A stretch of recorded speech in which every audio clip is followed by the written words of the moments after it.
ನಮಸ್ಕಾರ ವೀಕ್ಷಕರೇ, ಇದು ಎಲೆಕ್ಷನ್ ಸೆಲೆಕ್ಷನ್. ನಾನು ವೀಣಾ ಪೂಜಾರಿ.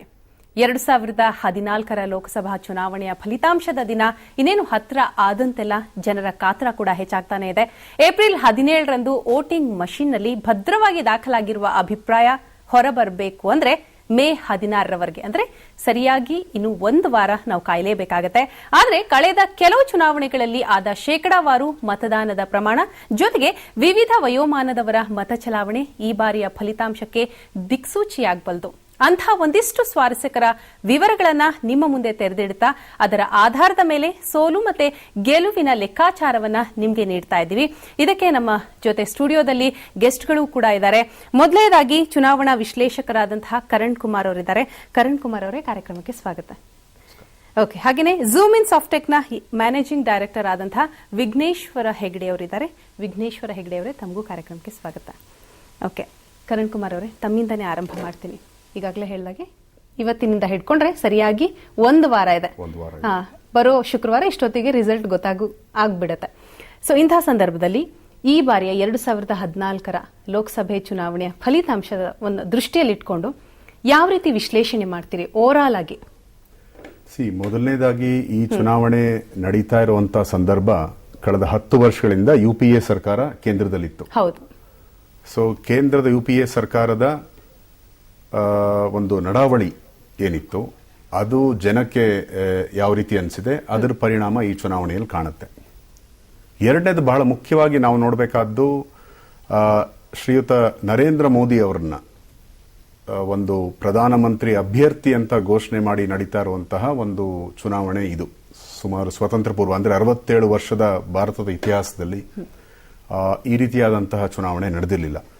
ಒಂದು ವ್ಯಕ್ತಿಯನ್ನ ಪ್ರಧಾನಮಂತ್ರಿ ಅಂತ ಘೋಷಣೆ ಮಾಡಿರೋದು, ಅದು ಕೇವಲ ಒಂದು ರಾಷ್ಟ್ರೀಯ ಪಕ್ಷ ಮಾತ್ರ ಆ ಒಂದು ಹೆಜ್ಜೆಯನ್ನು ಇಟ್ಟಿದೆ. ಹಾಗಾಗಿ ಒಂದೇ ವ್ಯಕ್ತಿ ನಮ್ಮ ಮುಂದೆ ಪ್ರಧಾನ ಅಭ್ಯರ್ಥಿ ಅಂತ ಘೋಷಿತಗೊಂಡು ಜನ ಏನ್ ತೀರ್ಮಾನ ಕೊಡ್ತಾರೆ ಅನ್ನೋದ್ರ ಮೇಲೆ ಈ ಚುನಾವಣೆ ನಡೀತಾ ಇದೆ.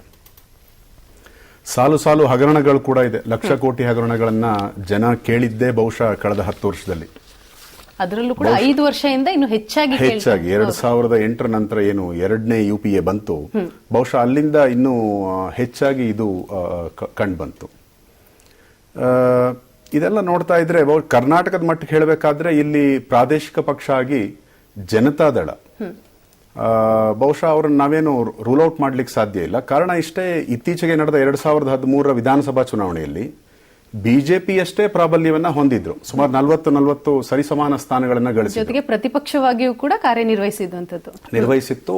ಹಾಗಾಗಿ ನನಗನ್ಸುತ್ತೆ ಬಹುಶಃ ಅವರು ಏನು ಒಂದು ರೀಜನಲ್ ಪಾರ್ಟಿ ಅಂತ ನಾವು ಇಗ್ನೋರ್ ಮಾಡೋ ಸ್ಥಿತಿಯಲ್ಲಿ ಅವರೇನಿಲ್ಲ. ಆದ್ರೂ ಕೂಡ ಈ ಸಂದರ್ಭ ಒಂದು ರಾಷ್ಟ್ರೀಯ ಪ್ರಶ್ನೆಯನ್ನ ಇಟ್ಕೊಂಡು ನಡೀತಾ ಇರುವಂತಹ ಒಂದು ಚುನಾವಣೆ, ಇದನ್ನ ನಾವು ಮನಗಾಣಬೇಕು.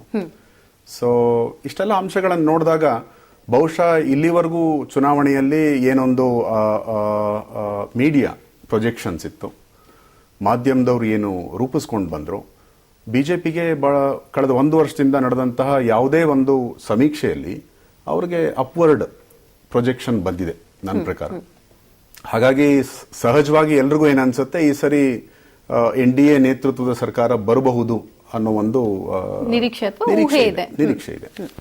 ಹಾಗೆ UPA ಸರ್ಕಾರ ಕೂಡ, ಸರ್ಕಾರದ ಅಂಗಪಕ್ಷಗಳಾಗಿ ಯಾರಿದ್ರು ಅವ್ರ್ಯಾರು ಅಂತ ಮಟ್ಟಿಗೆ ಚುನಾವಣೆಯನ್ನ ಒಂದು ಸಕಲ ಸಿದ್ಧತೆಯೊಂದಿಗೆ ಎದುರಿಸಿದ್ದಾರೆ ಅಂತ ಜನಕ್ಕೆ ಅನಿಸಿಲ್ಲ.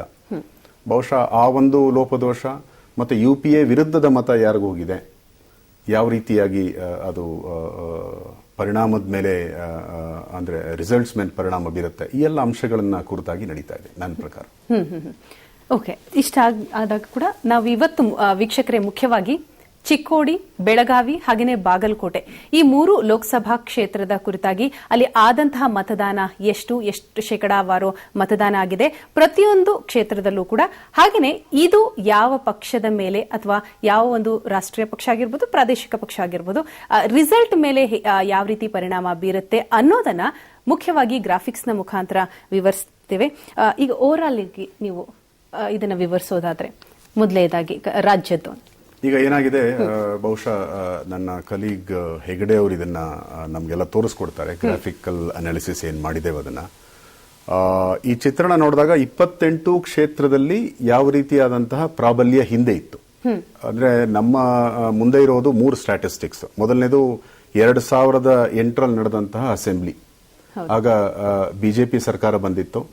ಅದಾಗಿ 9 ತಿಂಗಳಲ್ಲಿ ಅಂದ್ರೆ 2009ರಲ್ಲಿ ಸುಮಾರು 9 ತಿಂಗಳ ಅವಧಿಯಲ್ಲೇ ಒಂದು ರಾಷ್ಟ್ರ ಮಟ್ಟದ ಅಂದ್ರೆ ಈ ಲೋಕಸಭಾ ಚುನಾವಣೆ ನಡೀತು. ಆ ಸಂದರ್ಭದಲ್ಲಿ ಬಿಜೆಪಿ ಯಾವ ಒಂದು ಸ್ಥಿತಿಯಲ್ಲಿತ್ತು ಅಥವಾ ಇತರೆ ಪಕ್ಷಗಳು ಯಾವ ಸ್ಥಿತಿಯಲ್ಲಿತ್ತು. ಅಲ್ಲಿಂದ ಮುಂದುವರೆದು 2013ರ ವಿಧಾನಸಭಾ ಚುನಾವಣೆಯಲ್ಲಿ ಈ ಅಸೆಂಬ್ಲಿ ಕಾನ್ಸ್ಟಿಟ್ಯೂನ್ಸೀಸ್, ಪಾರ್ಲಿಮೆಂಟರಿ ಕಾನ್ಸ್ಟಿಟ್ಯೂನ್ಸಿ ಒಳಗೆ 8 ಅಸೆಂಬ್ಲಿ ಕಾನ್ಸ್ಟಿಟ್ಯೂನ್ಸೀಸ್ ಏನಿತ್ತು ಅದು ಹೇಗೆ ಪರ್ಫಾರ್ಮೆನ್ಸ್ ಕೊಟ್ಟಿದೆ. ಹಾಗೆ 2014ರಲ್ಲಿ ನಾವು ಈ ವಯೋಮಿತಿ 18ರಿಂದ 35 ವರ್ಷದ ವಯಸ್ಕರರ ಮತದಾರರ ಒಂದು ಗುಂಪು ಮಾಡಿದ್ದೇವೆ. ಯೂತ್ ಅಂತ ಕರೀತಾ ಇದ್ದೇವೆ. ಅವ್ರು ಯಾವ ಕಡೆಗೆ ಹೋಗಿರಬಹುದು ಮತ್ತು ಅವ್ರು ಎಲ್ಲಿ ಹೆಚ್ಚು ಇದ್ದಾರೆ ಅದ್ರ ಬಗ್ಗೆ ಕೂಲಂಕುಷವಾಗಿ ನಾವು ತಿಳ್ಕೋಬಹುದು 2014ರ ವಿಷಯಗಳಿಗೆ ಸಂಬಂಧಪಟ್ಟ ಹಾಗೆ. ಅದು ಬಿಟ್ಟರೆ ಇನ್ನು ಮಿಡ್ಲ್ ಏಜ್ಡ್ ಅಲ್ಲಿ ಸುಮಾರು 36ರಿಂದ 50 ವರ್ಷ ಮತ್ತು 50 ವರ್ಷ ಮೇಲ್ಪಟ್ಟವರ ಕ್ಯಾಟಗರಿನಲ್ಲಿ ಏನೇನಿದೆ ಅಂದ್ರೆ ಯಾವ ಕ್ಷೇತ್ರದಲ್ಲಿ ಎಷ್ಟು ಮತದಾರರು ಈ ಕ್ಯಾಟಗರಿಯಲ್ಲಿ ಬರ್ತಾರೆ ಅಂದ್ರೆ 3 ವಿಭಾಗ, ಒಂದು ಯುವ ಮತದಾರರು, ಮಧ್ಯವಯಸ್ಕರು ಮತ್ತೆ ಸೀನಿಯರ್ ಸಿಟಿಸನ್. ಸೊ ಹೀಗಾಗಿ ಹಿರಿಯರು ಇವರುಗಳ ಮಧ್ಯೆ ಯಾವ ರೀತಿ ಇವರ ಒಂದು ಛಾಯೆ ಈ ಎಲೆಕ್ಷನ್ ಮೇಲೆ ಇತ್ತು ಮತ್ತೆ ಎಲೆಕ್ಷನ್ಗೆ ಯಾವ ಇಶ್ಯೂಸ್ ಇತ್ತು ಮತ್ತೆ ಕಾನ್ಸ್ಟಿಟ್ಯೂನ್ಸಿಲಿ ಈ ಸತಿ ನನಗನ್ಸಿದೆ ಬಹಳಷ್ಟು ಹೊಂದಾಣಿಕೆ ರಾಜಕಾರಣ ಅದು ನಡೆದ್ಬಿಟ್ಟಿದೆ ಈ ಸರಿ. ಅಂತ ಕ್ಷೇತ್ರಗಳು ಸುಮಾರು 7-8 ಇದೆ. ಅದ್ರ ಬಗ್ಗೆನೂ ನಾವು ವಿವರವಾಗಿ ಚರ್ಚೆ ಮಾಡೋರಿದ್ದೇವೆ. ಮೊದಲನೇದಾಗಿ ನಾವು ಇಡೀ ಸ್ಟೇಟ್ ಅಲ್ಲಿ 28 ಕ್ಷೇತ್ರಗಳ ಸ್ಥಿತಿ ಏನು, ಆ 28 ಕ್ಷೇತ್ರಗಳು ಅದರ ಅಸೆಂಬ್ಲಿ ಸೆಗ್ಮೆಂಟ್ ನ ಡಿವೈಡ್ ಮಾಡಿ ನೋಡಿದಾಗ 2008, 9 ಹಾಗೂ 13ರಲ್ಲಿ ಯಾರ ಪಾಲ್ಗಿತ್ತು ಇದನ್ನ ನಾವು ಹೆಚ್ಚಾಗಿ ನೋಡಬಹುದು. ಅಂದ್ರೆ ವಿಧಾನಸಭೆ, ಲೋಕಸಭೆ ಮತ್ತೆ ವಿಧಾನಸಭೆ ಎರಡು ಅಲ್ಲೂ ಕೂಡ ನಾವು ಪಾರ್ಲಿಮೆಂಟರಿ ಕಾನ್ಸ್ಟಿಟ್ಯೂನ್ಸಿ ಒಳಗಿರುವಂತಹ ಅಸೆಂಬ್ಲಿ ಕಾನ್ಸ್ಟಿಟ್ಯೂನ್ಸೀಸ್ ನೇ ಫೋಕಸ್ ಮಾಡ್ತಾ ಇದ್ದೇವೆ. ಬಿಕಾಸ್ ನಮಗಿರೋ ಡೇಟಾ ಕಂಪೇರ್ ಮಾಡಲಿಕ್ಕೆ ವಿಧಾನಸಭೆಯ 2 ಎಲೆಕ್ಷನ್ ಇದೆ, 1 ಲೋಕಸಭೆ. ಸೊ ಹಾಗಾಗಿ ಪಾರ್ಲಿಮೆಂಟರಿ ಕ್ಷೇತ್ರ ಆದ್ರೂ ಕೂಡ ನಾವು ಅಸೆಂಬ್ಲಿ ಕಾನ್ಸ್ಟಿಟ್ಯೂನ್ಸೀಸ್ ನ ತಗೊಂಡು ಕಂಪೇರ್ ಮಾಡ್ತಾ ಇದ್ದೇವೆ. ಮೊದಲನೇದಾಗಿ ಸರ್ ಇದು ಈ ತರ ಒಂದು ವಿಶ್ಲೇಷಣೆಗೆಲ್ಲ ಅನುಕೂಲವಾಗೇನೆ ಕರ್ನಾಟಕದಲ್ಲಿ ಆದಂತ ಎಲ್ಲಾ ಎಲೆಕ್ಷನ್ಗಳಿಂದ ಮೂಲಭೂತ ಅಂಕಿಅಂಶಗಳನ್ನ ಒಂದು ಕ್ರೋಢೀಕರಿಸಬೇಕು. ಬರೀ ಅಂಕಿಅಂಶಗಳಿದ್ದರೆ ಏನೂ ಪ್ರಯೋಜನ ಆಗಲಿಕ್ಕಿಲ್ಲ ಹೇಳಿದಷ್ಟಿಂದ ಅದನ್ನ ಭೌಗೋಳಿಕವಾಗಿ ಯಾವ ತರ ನಾವು ರಿಪ್ರೆಸೆಂಟ್ ಮಾಡಿದ್ರೆ ಅನಾಲಿಸ್ಟಿಗೆ ಅನುಕೂಲ ಆಗುತ್ತೆ ಹೇಳೋ ದೃಷ್ಟಿಯಿಂದ ಮತಕ್ಷೇತ್ರ ಹೇಳುವಂತ ಒಂದು ರಿಪೋಸಿಟರಿನ ತಗೊಂಡ್ಬಂದ್ವಿ ನಾವು. ಆ ಮತಕ್ಷೇತ್ರ ಬಂದಂತ ಈ ಡೇಟಾಬೇಸ್ ಏನಿದೆಯಲ್ಲ ಅದನ್ನ ಇಟ್ಟುಕೊಂಡು ವಿಶ್ಲೇಷಣೆ ಮಾಡ್ತಾರೆ ಕರಣ್ ಕುಮಾರ್ ಅವರು. ಅವರು ಅದನ್ನು ಯಾವ ತರ ಅಂದ್ರೆ ಇಲ್ಲಿ ನಮಗೆ ಕರ್ನಾಟಕ ರಾಜ್ಯದಲ್ಲಿ ವೋಟರ್ ಡಿಸ್ಟ್ರಿಬ್ಯೂಷನ್ ಅಂತ ಹೇಳ್ತೀವಿ. ಯೂತ್ಸ್ ಇರ್ಬೋದು, ಮಿಡ್ಲ್ ಏಜ್ ಇರ್ಬೋದು, ಯಾವ ತರ ಇದ್ದಾರೆ, ಎಲ್ಲಿ ಕಡಿಮೆ ಇದ್ದಾರೆ, ಎಲ್ಲಿ ಜಾಸ್ತಿ ಇದ್ದಾರೆ, ನಂತರ ಪೋಲ್ ಪರ್ಸೆಂಟೇಜ್ ಏನಾಗಿದೆ. ಹಾಗಾಗಿ ನಾವು ಇಲ್ಲಿ ಸ್ಟ್ಯಾಟಿಸ್ಟಿಕ್ಸ್ ಅನ್ನು ಅವರ ಅನುಕೂಲ ಯಾವ ತರ ಇಂಟರ್ಪ್ರಿಟ್ ಮಾಡ್ತಾರೆ ಹೇಳೋ ದೃಷ್ಟಿಯಿಂದ ನಾವು ಪ್ರೆಸೆಂಟ್ ಮಾಡ್ತಾ ಇರ್ತೀವಿ. ಹಾಗಾಗಿ ಮತಕ್ಷೇತ್ರ ಹೇಳುವಂಥದ್ದು ಒಂದು ಮಾಹಿತಿ ಕೋಶ. ಅಲ್ಲಿ ಬರೀ ನಂಬರ್ಸ್ ಅಷ್ಟೇ ಇರಲ್ಲ, ಅಂಕಿಅಂಶಗಳಷ್ಟೇ ಇರಲ್ಲ, ಕಾಲಮಾನದಲ್ಲಿ ಹೇಗೆ ಚೇಂಜ್ ಆಗ್ತಾ ಇದೆ, ಭೌಗೋಳಿಕವಾಗಿ ಯಾವ ತರ ಮತದಾರರು ಬೇರೆ ಬೇರೆ ಆಗಿ ಅವರ ಪ್ರಿಫರೆನ್ಸ್ ಅನ್ನು ತೋರಿಸ್ತಾ ಇದ್ದಾರೆ ಅದನ್ನು ನಾವು ತೋರಿಸ್ತಾ ಇರ್ತೀವಿ. ಅಂದ್ರೆ ಇದೊಂದು ಮಾಹಿತಿ ಕೋಶ ಮತ್ತೆ ಪೂರಕವಾಗುವಂಥದ್ದು, ವಿಶ್ಲೇಷಣೆಗೆ ಪೂರಕವಾಗುವಂಥದ್ದು ಒಂದು ಮತಕ್ಷೇತ್ರ ಅಂತ ಹೇಳ್ತಾ ಇದ್ದೀವಿ. ಅದನ್ನು ನಾನು ಈ ರಾಜ್ಯವಾರು ಮೊದಲನಾಗಿ ರಾಜ್ಯದಲ್ಲಿ ಎಷ್ಟು ಅಸೆಂಬ್ಲಿ ಕಾನ್ಸ್ಟಿಟ್ಯೂನ್ಸಿ, ಪಾರ್ಲಿಮೆಂಟರಿ ಕಾನ್ಸ್ಟಿಟ್ಯೂನ್ಸಿ ಇದೆ ಅದರ ಮೂಲಕ ಒಂದೊಂದಾಗಿ ಅದನ್ನು ತೋರಿಸ್ತಾ ಹೋಗ್ತೀನಿ. ಅವರು ಅದನ್ನು ವಿಶ್ಲೇಷಣೆ ಮಾಡ್ತಾ ಹೋಗ್ತಾರೆ. ಓಕೆ ಸರ್, ಕಂಟಿನ್ಯೂ ಮಾಡಿ ಸರ್, ಮುಂದುವರಿಸಿ. ಈಗ ಮೊದಲನೇ ಗ್ರಾಫ್ ನೋಡ್ಬೋದಲ್ಲ? ನೋಡಿ ಸರ್, ಇದು ಕರ್ನಾಟಕದ ಕಂಪ್ಲೀಟು ನಮಗೆ ಬರುವಂಥ 224 ಅಸೆಂಬ್ಲಿ ಕ್ಷೇತ್ರಗಳು, 28 ಪಾರ್ಲಿಮೆಂಟರಿ ಕ್ಷೇತ್ರಗಳು ಬರುತ್ತೆ. ಇಲ್ಲಿ ಮೂಲತಃ ನಮ್ಗೆ ನೋಡ್ತಾ ಬರೋದು ಕರ್ನಾಟಕದಲ್ಲಿ ಬರುವಂಥ ರಾಜ್ಯಗಳಲ್ಲಿ ಜಿಲ್ಲೆಗಳಲ್ಲಿ ಬರುವಂಥದ್ದು. ನಂತರ ಬೆಂಗಳೂರು ಇದನ್ನು ಸ್ವಲ್ಪ ಹೆಚ್ಚಿಗೆ ತೋರಿಸ್ತಾ ಇದ್ದೀವಿ. ಯಾಕಂದರೆ ಒಂದು ಸ್ಮಾಲ್ ಒಂದು ರೀಜನಲ್ಲಿ ಕ್ಷೇತ್ರಗಳಲ್ಲಿ 3 ಪಾರ್ಲಿಮೆಂಟರಿ ಕ್ಷೇತ್ರ ಸೇರಿಕೊಂಡಿದೆ. ಆ ದೃಷ್ಟಿಯಿಂದ ತೋರಿಸ್ತಾ ಇದ್ದೀನಿ. ಇದು ಮುಂದೆ ಬಂದಾಗ ನಾನು 3 ವರ್ಷದಲ್ಲಿ ಇದು ಈ ನಮ್ಮ 2014ರಲ್ಲಿ ಮತದಾರರು ಯಾವ ತರ ಮತದಾನ ಮಾಡಿದ್ದಾರೆ, ಅಲ್ಲಿ ಕಾಂಟ್ರಿಬ್ಯೂಷನ್ ಯಾವ ತರ ಇತ್ತು ಅಂದ್ರೆ ವೋಟರ್ಸ್ ಪ್ರೊಫೈಲ್, ಏಜ್ ಪ್ರೊಫೈಲ್ ಅಂತ ಹೇಳ್ತೀನಿ. ಇದು ಇಡೀ ಸ್ಟೇಟಿಗೆ ಸಂಬಂಧಪಟ್ಟಂತೆ ಇದೆ.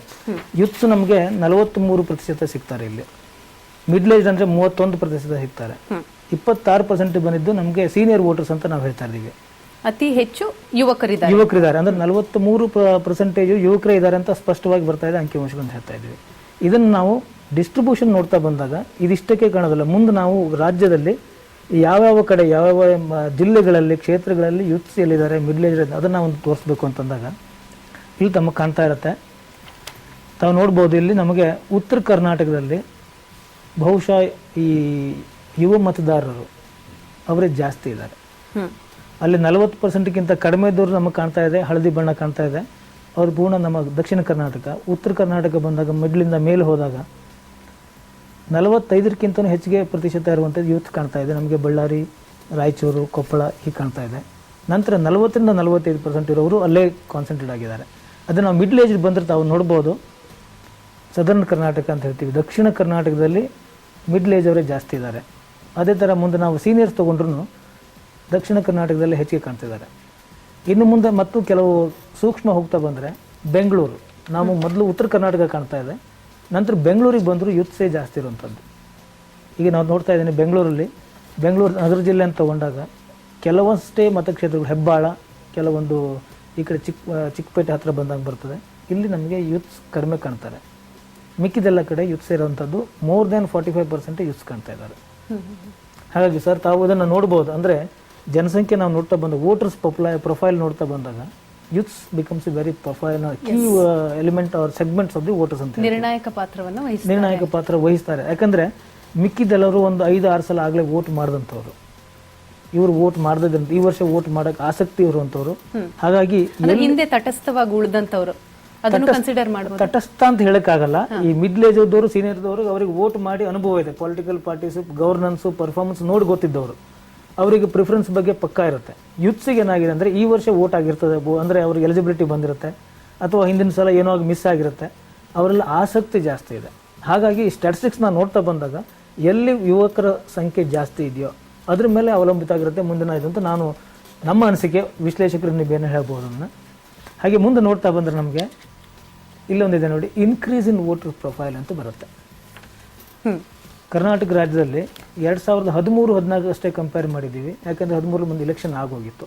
ಇಲ್ಲಿ ನೋಡ್ತಾ ಬಂದರೂ ನಮಗೆ 13ರಲ್ಲಿ ಯೂತ್ಸೇ ಜಾಸ್ತಿ ಕಾಣ್ತಾ ಇರೋದು ಅಂದರೆ ನಾರ್ದರ್ನ್ ಕರ್ನಾಟಕದಲ್ಲೇ ನಮಗೆ ಜಾಸ್ತಿ ಕಾಣ್ತಿದ್ದಾರೆ. ಅದು ಇನ್ಕ್ರೀಸ್ ಆಗಿದ್ದು ನಾರ್ತ್ ಕರ್ನಾಟಕದಲ್ಲೇ. ಅದೇ ಥರ ನಾವು ಮಿಡ್ಲ್ ಏಜ್ ತೊಗೊಂಡ್ರೆ ಸಾರ್ವಜನಿಕ ನಮಗೆ ಎಲ್ಲ ಪ್ರದೇಶಗಳು ಕಾಣ್ತಾರೆ, ಅದು ಸದರ್ನ್ ಕರ್ನಾಟಕದಲ್ಲಿ ಹೆಚ್ಚಿಗೆ ಕಾನ್ಸಂಟ್ರೇಷನ್ ಕಾಣ್ತಾ ಇದೆ. ಚೇಂಜ್ ಆಗ್ತಾ ಇರೋದು ಅಲ್ಲೇ ಹೆಚ್ಚಿಗೆ ಚೇಂಜ್ ಆಗ್ತಾ ಇದೆ. ತಾವು ನೋಡ್ಬೋದು, ಎರಡು ಗ್ರಾಫಲ್ಲಿ ಕಂಪ್ಯಾರಿಸನ್ ಇಟ್ಟಿದ್ದೀನಿ ಅಲ್ಲಿ. ಅಂದರೆ ಒಂದು 2013 ಚಿತ್ರ, ಒಂದು 2014 ಚಿತ್ರ. ದಕ್ಷಿಣ ಕರ್ನಾಟಕದಲ್ಲಿ ನಮಗೆ ಕೆಂಪು ಜಾಸ್ತಿ ಕಾಣ್ತಾ ಇದೆ, ಅದೇ ಮತ್ತು ಅಲ್ಲಿ ಇನ್ಕ್ರೀಸ್ ಆಗಿದ್ದು ಕಾಣ್ತಾ ಇದೆ. ಇಲ್ಲಿ ಬಂದಾಗ ನಮಗೆ ಅಬೌವ್ 50 ಅಂತ ಬರ್ತದೆ ಸೀನಿಯರ್ ವೋಟರ್ಸು. ಸೀನಿಯರ್ ವೋಟರ್ ನೋಡ್ತಾ ಬನ್ನಿ ನೀವು, ವೆರಿ ಸ್ಪೆಸಿಫಿಕ್ ಆಗಿ ಒಂಥರ ವಿಚಿತ್ರವಾಗಿ ಕಾಣಿಸ್ತಾ ಇದೆ ನಮಗೆ. ಹೈದರಾಬಾದ್ ಕರ್ನಾಟಕ ರೀಜನ್ನು, ನಾರ್ದರ್ನ್ ಕರ್ನಾಟಕ ರೀಜನಲ್ಲಿ ಅತಿ ಕಡಿಮೆ ಮತದಾರರಿದ್ದಾರೆ ಸೀನಿಯರ್ ವೋಟರ್ಸ್ ಅಂತ. ಇಲ್ಲಿ ಬಂದಾಗ ನಮಗೆ ದಕ್ಷಿಣ ಕರ್ನಾಟಕದಲ್ಲಿ ಅವರು ಜಾಸ್ತಿ ಕಾಣ್ತಾ ಇದ್ದಾರೆ. ಹಾಗೆ ಮುಂದೆ ಹೋದ್ರೆ ನಾವು ಬೆಂಗಳೂರಿಗೆ ಬಂದಾಗಲೂ ಅಷ್ಟೇ ಯೂತ್ಸೇ ನಮಗೆ ಜಾಸ್ತಿ ಕಾಣ್ತಾ ಇರೋದು. ಇಲ್ಲಿ 13-14 ಬೇರೆ ಬೇರೆ ಥರ ಕಂಪ್ಯಾರಿಸನ್ ಮಾಡಿದ್ದೀವಿ. ಇದನ್ನು ಮತ್ತು ಸೂಕ್ಷ್ಮವಾಗಿ ಮತ್ತು ಗಟ್ಟೆ ಲೆವೆಲ್ಗೆ ಹೋದ್ರೆ ಮತ್ತು ಚೆನ್ನಾಗಿ ಕಂಡಿತೇನೋ. ಆದರೆ ಆ ಲೆಕ್ಕಕ್ಕೆ ಹೋದ್ರೆ ನಾವು ಇವಾಗ ಏನಾಗುತ್ತೆ ಅಂದರೆ ನಮಗೆ ವಿಶ್ಲೇಷಣೆ ಮಾಡೋಕ್ಕೆ ತುಂಬ ಸಮಯಾಭಾವ ಆಗುತ್ತೆ, ಮತ್ತು ಬಹುಶಃ ಬೇರೆ ಬೇರೆ ಕಾಂಪ್ಲಿಕೇಶನ್ಸ್ ಬರ್ಬೋದು ಅಂತ ಅಂದ್ಕೊಂಡಿದ್ದೀನಿ ನಾನು. ಹಾಗೆ ನಂತರ ಪೋಲ್ ಸ್ಟೇಟಸ್ ಅಂತ ಹೇಳ್ತೀನಿ. ಪಾಸ್ಟ್ 5 ಇಲೆಕ್ಷನ್ಸಲ್ಲಿ 4 ಇಲೆಕ್ಷನ್ 2008, 9, 13 ಆ್ಯಂಡ್ 14 ಇಲ್ಲಿ ನಮಗೆ ಬಂದಾಗ ನಮಗೆ ಮೊದಲು 2008ರಲ್ಲಿ ಒಂದು 62% ಕಾಣ್ತಾ ಇದೆ. 2009ರಲ್ಲಿ ಸ್ವಲ್ಪ ಕಡಿಮೆ ಆಗಿದೆ. 2013 70%ವರೆಗೆ ಹೋಗಿದೆ. 2014 68 ಆಗಿದೆ. ಇದು ಕರ್ನಾಟಕ ರಾಜ್ಯದಲ್ಲಿ ನಮಗೆ ಕಾಣ್ಬರುವಂಥದ್ದು. ಅದನ್ನು ನಾನು ಇಲ್ಲಿ 2009 ಈ ಪ್ರಸ್ತುತ ಪಾರ್ಲಿಮೆಂಟ್ರಿ ಇಲೆಕ್ಷನ್ ಆಗಿರೋದಕ್ಕೆ ಅದು ಬಹುಶಃ ನಮಗೆ ಪ್ರಸ್ತುತ ಅನ್ಸುತ್ತೆ ಇಲ್ಲಿ. ಈಗ ನಮಗೆ ಅಲ್ಲಿ ನೋಡ್ತಾ ಬಂದ ಗ್ರಾಫ್ನಲ್ಲಿ ಸ್ವಲ್ಪ ಗ್ರೀನ್ ಕಾಣ್ತಾ ಇರುವಂಥದ್ದು 2009ರದ್ದು. ಆದರೆ 2014 ಬಂದಾಗ ಸರಾಸರಿ ಎಲ್ಲ ಕ್ಷೇತ್ರಗಳಲ್ಲೂ ಯಾವುದೇ ಕ್ಷೇತ್ರಗಳು ಕಡಿಮೆ ಮತದಾನ ಆಗಿದ್ದ ದಾಖಲೆನೇ ಕಾಣ್ತಾ ಇಲ್ಲ. ಪ್ರತಿಯೊಂದು ಕ್ಷೇತ್ರದಲ್ಲೂ ಕನಿಷ್ಠ 8ರಿಂದ 10% ಜಾಸ್ತಿನೇ ಆಗ್ತಾ ಬಂದಿದೆ. There is a quantum jump from about 10% votes increase ಆಗಿದೆ. ಹಾಗಾಗಿ ನಮ್ಮ ಮಾಹಿತಿ ಅಂತ ಹೇಳ್ತೀವಲ್ಲ, ಅಂಕಿಅಂಶಗಳು ಪಕ್ಕಾ ಹೇಳ್ತದೆ ಇದನ್ನೇ ಇದರಲ್ಲಿ. ನೆಕ್ಸ್ಟ್ ನಾವು ಈಗ ಕರಣ್ ಕುಮಾರ್ ಅವರು ಇದ್ರ ಬಗ್ಗೆ ತಾವು ಹೇಳ್ಬೋದಾ, ಇದರ ಹಿಂದಿನ ವಿಶ್ಲೇಷಣೆ ಬಗ್ಗೆ ತಾವು ಏನಾದ್ರು ಮಾತಾಡ್ಬೋದಾ? ಈಗ 2009 ಹಾಗೂ 2014 ನಾವು ನೋಡಿದಾಗ ಪ್ರತಿಶತ 10% ಜಾಸ್ತಿ ಆಗಿದೆ.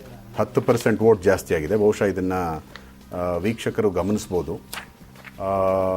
ಇದರ ಇಂಡಿಕೇಶನ್ ಏನು ಅನ್ನೋದು ಬಹುಶಃ ಯಾವುದೇ ಒಂದು ವಿಶ್ಲೇಷಕನಿಗೆ ಸವಾಲಾಗಿ ಎದುರಿಸಿದೆ ಈ ಸರಿ ಮಾತ್ರ. ಈಗ ಯಾವುದೇ ಒಂದು ವಿಶ್ಲೇಷಣೆ ಮಾಡೋರು ಕೂಡ ಈ 10% ಇನ್ಕ್ರೀಸು ನಿಜವಾಗ್ಲೂ ಇದು ಒಂದು ಪಕ್ಷದ ಪರನ ಅಥವಾ ಇನ್ನೊಂದು ಪಕ್ಷದ ವಿರೋಧವಾ ಅಥವಾ ಇದರ ಏನು ಔಟ್ಕಮ್ ಏನು ಅನ್ನೋದು ಬಹಳಷ್ಟು ಕಷ್ಟ ಇದೆ. ಆದರೆ ನಾವು ಇದನ್ನ 3 ಗುಂಪುಗಳಲ್ಲಿ ವಿಂಗಡಿಸಿರೋದ್ರಿಂದ ಏಜ್ ಗ್ರೂಪ್ ಅಲ್ಲಿ ಯೂತ್ಸು, ಮಿಡ್ಲ್ ಏಜ್ಡು ಮತ್ತೆ ಹಿರಿಯರು, ಸೀನಿಯರ್ಸ್. ಸೊ ಆ ಒಂದು ದೃಷ್ಟಿಯಲ್ಲಿ ನೋಡಿದಾಗ ನಾವು ನಮ್ಮ ಸಮೀಕ್ಷೆಯನ್ನು ಒಂದು ಲೋಕಸಭಾ ವ್ಯಾಪ್ತಿಗೆ ತೊಗೊಂಡೋದಾಗ ಖಂಡಿತವಾಗಿ ಇದನ್ನು ರಿಲೇಟ್ ಮಾಡಿ ಹೇಳ್ಬೋದು ನಾವು ಇದರ ಪ್ರಾಬಲ್ಯ ಏನಿದೆ ಅಂತ ಹೇಳಿ.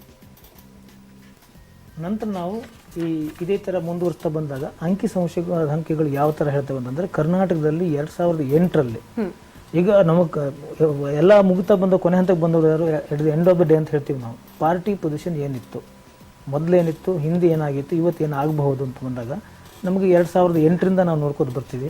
2008ರಲ್ಲಿ ನಮಗೆ ಗ್ರಾಫ್ನಲ್ಲಿ ಸ್ಪಷ್ಟವಾಗಿ ಕಾಣ್ತಾ ಇದೆ. ಕರ್ನಾಟಕದಲ್ಲಿ ನಮ್ಗೆ ನೋಡ್ತಾ ಬಂದಾಗ 33%, ಅದು ಒಂದು 39 ಹತ್ತತ್ರ ಬಂದಷ್ಟು ಪರ್ಸೆಂಟೇಜು ಬಿ ಜೆ ಪಿಗೆ ಹೋಗಿದೆ. ಅಂದರೆ 110 ಅಸೆಂಬ್ಲಿ ಕ್ಷೇತ್ರಗಳನ್ನು ಅವರು ತಮ್ಮ ಪರಮಡಿಲಿ ಹಾಕ್ಕೊಂಡಿತ್ತು. ಅದೇ ಥರ ಕಾಂಗ್ರೆಸ್ 80 ಅಂತಿತ್ತು ಪರ್ಸೆಂಟೇಜ್ ನಮ್ಗೆ ಕಾಣ್ತಾ ಬರುತ್ತೆ ಅಲ್ಲಿ. ಅಂದರೆ 33.9% ಅಂತ ಬರುತ್ತೆ. That was B J P share. ಅದು ಗ್ರಾಫ್ನಲ್ಲಿ ನಮಗೆ ಯಾವ್ಯಾವ ಕ್ಷೇತ್ರಗಳಲ್ಲಿ ಬಿ ಜೆ ಪಿ ತನ್ನ ಪ್ರಾಬಲ್ಯವನ್ನು ಬರ್ಕೊಂಡಿತ್ತು, ಆರಿಸಿ ಬಂದಂಥ ಸೀಟುಗಳಂತೂ ಸ್ಪಷ್ಟವಾಗಿ ಕಾಣ್ತಾ ಇದೆ. ಅದೇ ನಾವು ಮುಂದೆ ಹೋಗ್ತಾ ಬಂದಾಗ ಪಾರ್ಲಿಮೆಂಟ್ರಿ 2009ನಲ್ಲಿ ಬಂದಾಗ ಮತ್ತು ತಮ್ಮ ಅದೇ ಥರ ಮುಂದುವರ್ಸ್ಕೊಂಡು ಬಂದಿದೆ. ಅಸೆಂಬ್ಲಿ ವಾರ್ ನಮಗೆ ಕಾಣ್ತಾ ಇದೆ, ಬೇರೆ ಬೇರೆ ಜಿಲ್ಲೆಗಳಲ್ಲಿ ಹೇಗೆ ಹೋಗಿದೆ ಅಂಥೇಳಿ. ಟೋಟಲ್ ಪಾರ್ಲಿಮೆಂಟ್ ತೊಗೊಂಡಾಗ ನೋಡಿ, ಮಧ್ಯ ಕರ್ನಾಟಕ, ಉತ್ತರ ಕರ್ನಾಟಕ ಈ ಜಾಗದಲ್ಲಿ ಕಂಪ್ಲೀಟ್ ಬಿ ಜೆ ಪಿ ತನ್ನ ಪ್ರಾಬಲ್ಯವನ್ನು ಸಾಧಿಸಿತು ಅಂತ ಕಾಣಿಸುತ್ತೆ. ಆವಾಗ 41.62% ವೋಟ್ಸನ್ನು ಬಿ ಜೆ ಪಿ ತನಗೆ ಹಾಕೊಂಡಿದೆ ಲಾಸ್ಟ್ 2009ನೇ ಪಾರ್ಲಿಮೆಂಟ್ರಿ ಎಲೆಕ್ಷನಲ್ಲಿ. ಅದೇ ನಾವು ಮುಂದೆ ಬಂದ ಆವಾಗ ನೋಡ್ತಾ ಬಂದರೆ B J P has been ಅಂತ ಹೇಳಿದಾಗೇನೆ ನಾವು 140 ಕ್ಷೇತ್ರಗಳಲ್ಲಿತ್ತು. ಅಸೆಂಬ್ಲಿ ಕ್ಷೇತ್ರಕ್ಕೆ ಬಂದಾಗ 110 ಇದ್ದಿದ್ದು, ಪಾರ್ಲಿಮೆಂಟ್ರಿಗೆ ಹೋದಾಗ 140 ಅಸೆಂಬ್ಲಿ ಸೆಗ್ಮೆಂಟಲ್ಲಿ ತನ್ನ ಪ್ರಾಬಲ್ಯ ಬಂದಿತ್ತು. ಹಾಗಾಗಿ 19 ಕ್ಷೇತ್ರಗಳನ್ನು ತಗೊಳ್ಳೋಕೆ ಅನುಕೂಲ ಆಯಿತು ಅಂತ. ಅದೇ ನಾವು ಮುಂದೆ ಬಂದಾಗ 2013ಕ್ಕೆ ಬಂದಾಗ ನಮಗೆ ತುಂಬ ಸ್ಟ್ಯಾಟಿಸ್ಟಿಕ್ಸ್ನ ನೋಡ್ತಾ ಬಂದಾಗ ನೋಡಿ, ನಮಗೆ ಬಿ ಜೆ ಪಿಯ ಶೇರಿಂಗ್ ಅಂತ ಹೇಳ್ತೀವಲ್ಲ ತುಂಬ ಕಡಿಮೆ ಕಾಣ್ತಾ ಇದೆ. ಕರ್ನಾಟಕದ ಚಿತ್ರಣನೇ ಬದಲಾಗಿ ಹೋಗ್ತಾ ಇದೆ. ಇಲ್ಲಿ ನಮಗೆ 41% ಅಂತ ಹೇಳ್ತಾ ಇರೋದು 19%ಗೆ ಬಂದಿದೆ ಇಳಿದಂಥದ್ದು. ಅಲ್ಲಿ ಕೆಜೆಪಿ ಮತ್ತೆ BSR ಎರಡು ತಮಗದು ತೋರಿಸ್ತಾ ಇದ್ದೀನಿ. ಅಂದರೆ 2008ರಲ್ಲಿ ಇರಲಿಲ್ಲ, 2009ರಲ್ಲಿ ಇರಲಿಲ್ಲ. 2013ನೇ ಎಲೆಕ್ಷನ್ಗೆ ಬಂದಾಗ ಪಾರ್ಟಿ ಸ್ಪ್ಲಿಟ್ ಆಗಿದೆ. ಅಂದರೆ ಬೇರೆ ಒಂದು ಪಾರ್ಟಿ ಬಂದಾಗ ಅವರು ಅಲ್ಲಿ ವೋಟ್ ಶೇರ್ ಮಾಡಿದ್ದು ಸ್ಪಷ್ಟವಾಗಿ ಕಾಣ್ತಾ ಇದೆ. KJP ಅಂತ ಹೇಳಿ ಅವಾಗ 140 ಜಾಗ 40ಕ್ಕೆ ಬಂತು ಬಿ ಜೆ ಪಿಗೆ. ಆಮೇಲೆ ಇಂಡಿಯನ್ ಕಾಂಗ್ರೆಸ್ 80 122ಕ್ಕೆ ಹೋಗಿದೆ. BJP KJP 6 ಸೀಟ್ ತಗೊಂಡಿದೆ ಅಂತ ಕಾಣ್ತಾ ಇದೆ. ಅಂದ್ರೆ ಇಲ್ಲಿ ನಮಗೆ ಭೌಗೋಳಿಕವಾಗಿ ಎಲ್ಲೆಲ್ಲಿ ಯಾವ್ಯಾವ ಜಿಲ್ಲೆಗಳಲ್ಲಿ ಕಾಂಗ್ರೆಸ್ ಪ್ರಾಬಲ್ಯ ಮಾಡಿದೆ, ಬಿಜೆಪಿ ಕಳ್ಕೊಂಡಿರೋ ಸ್ಪಷ್ಟವಾಗಿ ಕಾಣ್ತಾ ಇದೆ. ಓಕೆ, ವಿಘ್ನೇಶ್ವರ ಹೆಗಡೆ ಅವರೇ, ಮತ್ತೆ ನಾವು ಈ ಚರ್ಚೆಗೆ ಬರೋಣ. ಈಗಾಗಲೇ ನೀವು ಹೇಳ್ತಾ ಇದ್ರಿ ಕಾಂಗ್ರೆಸ್ ಎಲ್ಲಿ ತನ್ನ ಒಂದು ಖಾತೆಯನ್ನು ಹೆಚ್ಚು ಮಾಡ್ಕೊಂಡಿರುವಂಥದ್ದು, ಎಲ್ಲಿ ಬಿಜೆಪಿ ಕುಸಿದಿರುವಂಥದ್ದು. ಇದನ್ನ ನಾವು ಮುಂದುವರಿಸಿ ವೀಕ್ಷಕರೇ, ಒಂದು ಚಿಕ್ಕ ಬ್ರೇಕ್ನ ನಂತರ.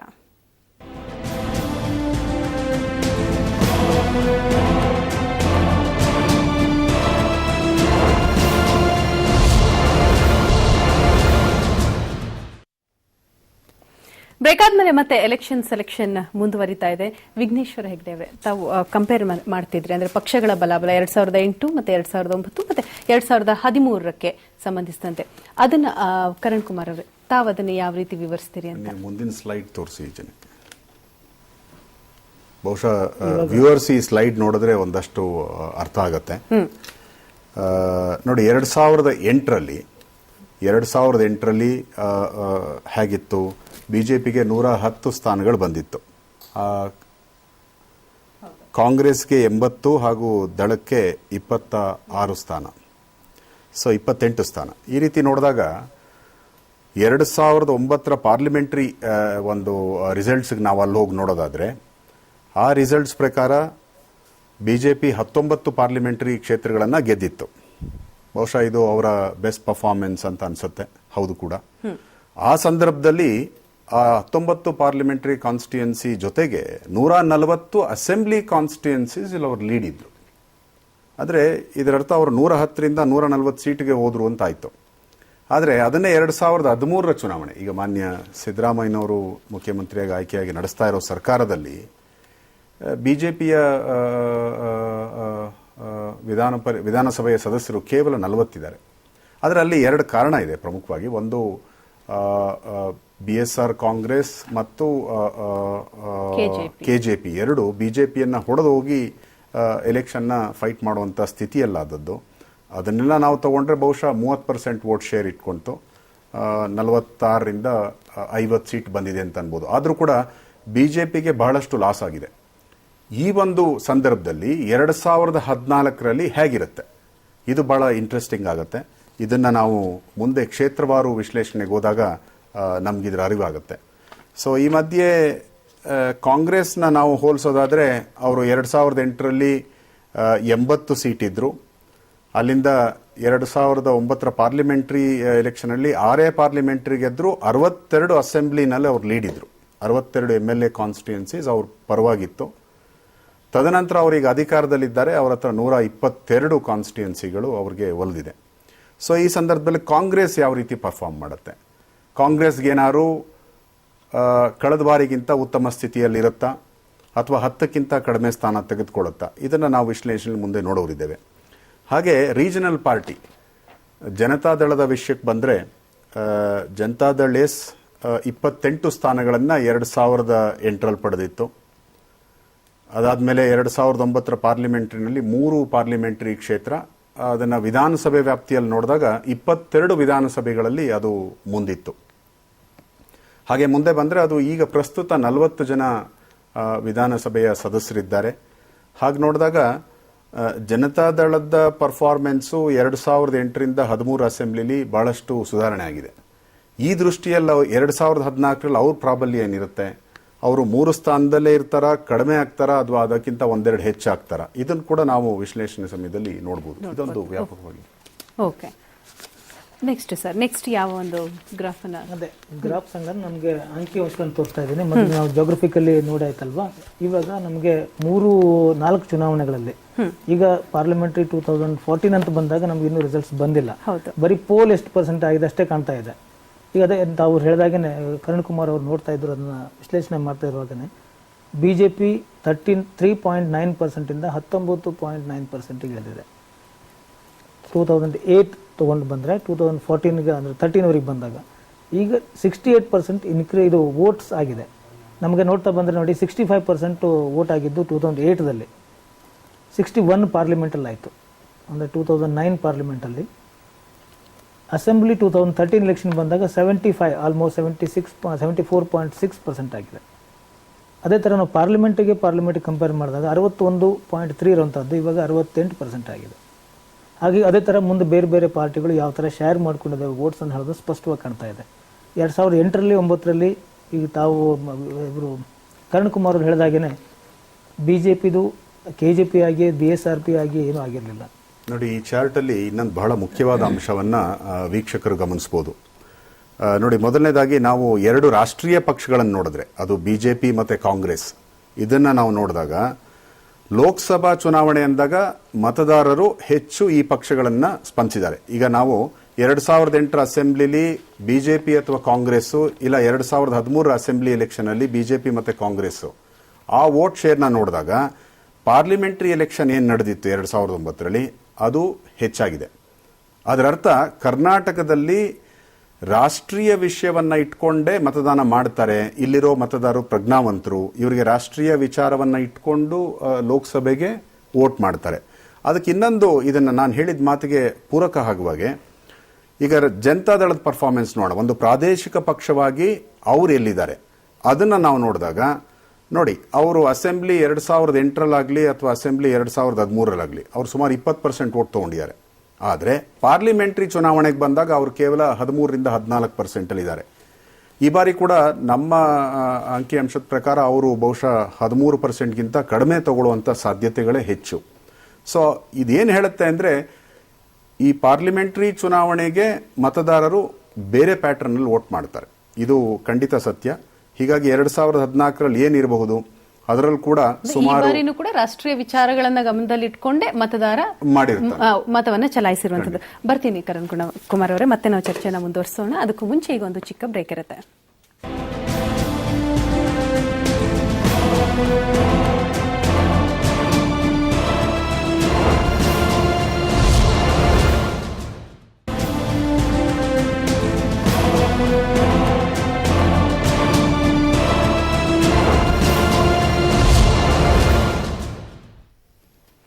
ಬ್ರೇಕ್ ಆದ್ಮೇಲೆ ಮತ್ತೆ ಎಲೆಕ್ಷನ್ ಸೆಲೆಕ್ಷನ್ ಮುಂದುವರಿತಾ ಇದೆ. ಕರಣ್ ಕುಮಾರ್ ಅವರೇ, ನಾವು ಈಗ ಪ್ರತಿಯೊಂದು ಅಂದ್ರೆ 2008, 9, 13 ಒಂದು ಪಾರ್ಟಿ ಶೇರ್ ಬಗ್ಗೆ ಚರ್ಚೆಯನ್ನ ಮಾಡ್ತಾ ಇದ್ವಿ. ಗ್ರಾಫಿಕ್ಸ್ ನಲ್ಲಿ ನಾವು ನೋಡಬಹುದು ಅಂದ್ರೆ 2008ರಲ್ಲಿ ಕಾಂಗ್ರೆಸ್ ಗಳಿಸಿರುವಂತದ್ದು 34.8 ಅಂತ. ಹಾಗೇನೆ 2013ರಲ್ಲಿ 36.6%.